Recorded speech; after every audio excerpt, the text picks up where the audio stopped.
Well guys, in today's video you're going to see us planting some more switchgrass on our property. We did it about 3 weeks ago and we did some frost seeding. So we'll take you through that entire process. It should turn out fantastic. Hopefully turn that open field into some great quality bedding even by this fall if we're lucky. So we'll take you through that whole thing, but before we get into that I wanted to take this broad topic of habitat improvement and really boil it down into one sentence to hopefully simplify a lot of things for everyone watching here. And really it all boils down to looking at your land, whether it be by aerial photos or walking it. You can judge a lot by aerial photos, especially when it comes to this. But looking at the land and your surrounding properties and identifying the limiting resource. And then once you find it, you just attacking it through habitat improvement work to hopefully make it not limiting anymore to the carrying capacity of your land and your area in general, so that you can have more deer, more mature bucks to hunt, and also to hopefully make it so that the deer can spend more time on your property so they don't have to leave to find any of the limiting resources. Those geese are really loud. Wow. If the deer have to leave your property, you're not going to be able to effectively hunt them. And so I spend countless hours thinking about deer and deer hunting, where to hunt on public land, new places, looking at onX maps, and a lot of it's thinking about our property and how we can improve it. That's one of the things we really like about private land hunting, is it really just turns it into an all-year thing where you can look at your property, do all this habitat improvement work, and kind of feel like a farmer out on the weekends. It's really fun, and I spend countless hours thinking about it. You can go into just countless rabbit holes, but it really all boils down to identifying that limiting resource. So if you look at our property, for example, even just by the aerial photo, you can see that the limiting ingredient and limiting resource is probably lack of cover. We have a lot more, well, probably around a 50-50 split of open areas, so not bedding cover, and then a mix of timber, brushy draws, stuff like that. Typical farm country stuff. You can see that based on the aerial photo. And then also we planted around 18 acres of beans out of all of our tillable. That's what we got planted this spring with the wet spring. And we were pretty interested to see, walking the property this spring while shed hunting, just how much the deer could eat. Really, we wanted them to not run out of food, but we also wanted to have a good gauge on whether we were planting too much, because if you're planting too much, then that means that you can add more cover and really increase the carrying capacity of the land.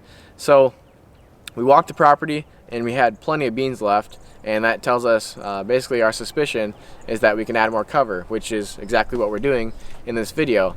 Adding switchgrass is a great way to increase the amount of bedding on your property, especially if you're dealing with farmland settings where you have a lot more open fields. It's probably the quickest way to establish quality deer habitat. So that's what we're doing. Vice versa, if you have an all timber property, it's going to be probably pretty beneficial to open up a few areas, create some food plots. And I don't like going in and just creating a bunch of half-acre fields, because I don't think it really does much. I think it creates a property full of does and really not very predictable movement. It's good to get one real destination food source area where all the deer can end up at night, and then bedding areas and kill plots along the way.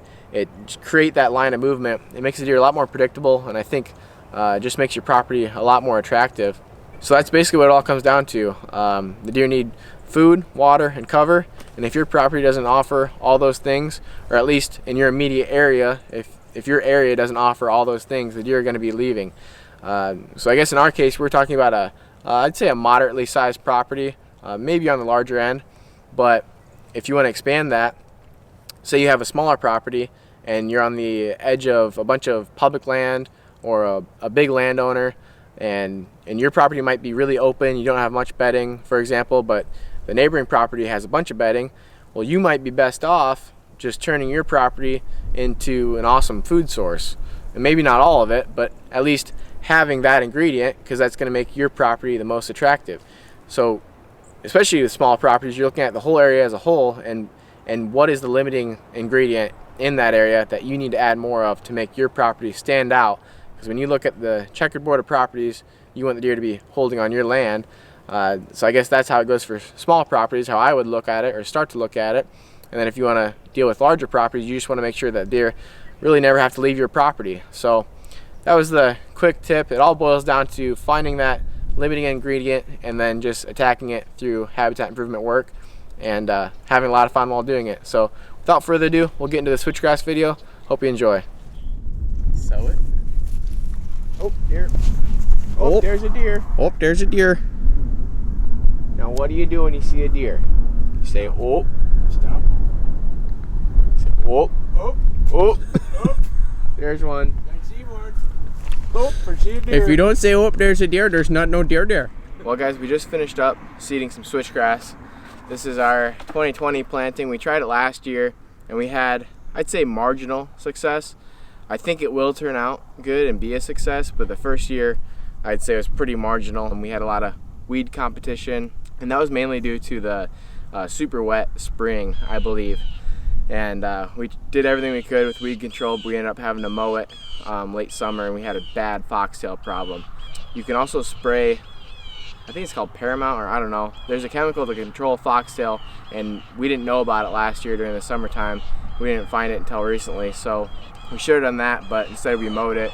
Anyway, that should be a success, but we're adding some more to the farm. We actually got 50 pounds of seed, and we only had 3.5 acres prepped to seed, so I'd like to do some more, or maybe overseed some of the stuff that we have. We have extra seed, but we prepped and are really focusing on this 3.5 acres. And what we did is we killed it late summer, I think in end of August maybe. Killed it with Roundup, and then we came in and disked it, I think maybe November. It might have been after Dad tagged out actually. I think it was late in the year.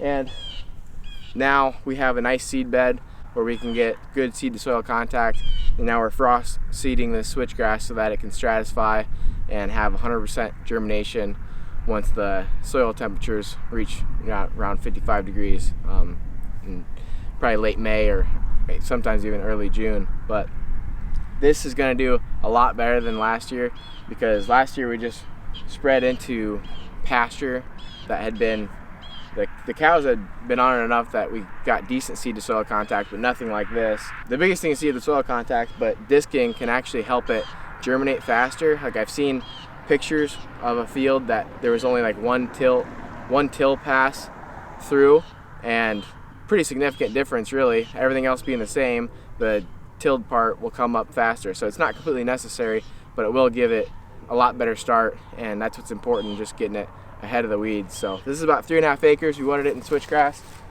because we want more bedding on the farm. We have a lot of food, and we didn't really want them feeding this close to the road. This particular field's right along the highway, and we just wanted to make use of it. It needed to be either food or cover.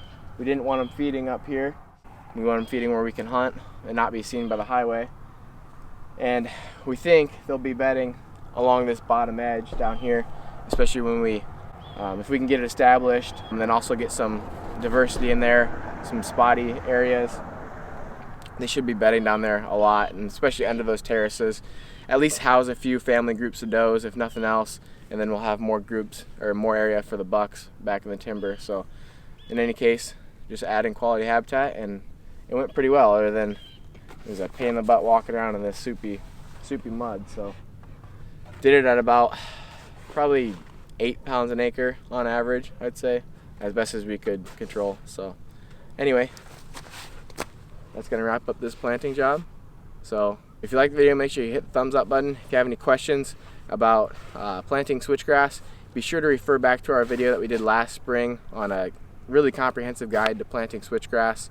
And then make sure you subscribe and follow along to see how this field does and how our second year switchgrass does. It should be a pretty powerful habitat tool. So anyway, thanks for watching. I'll see you all in the next one.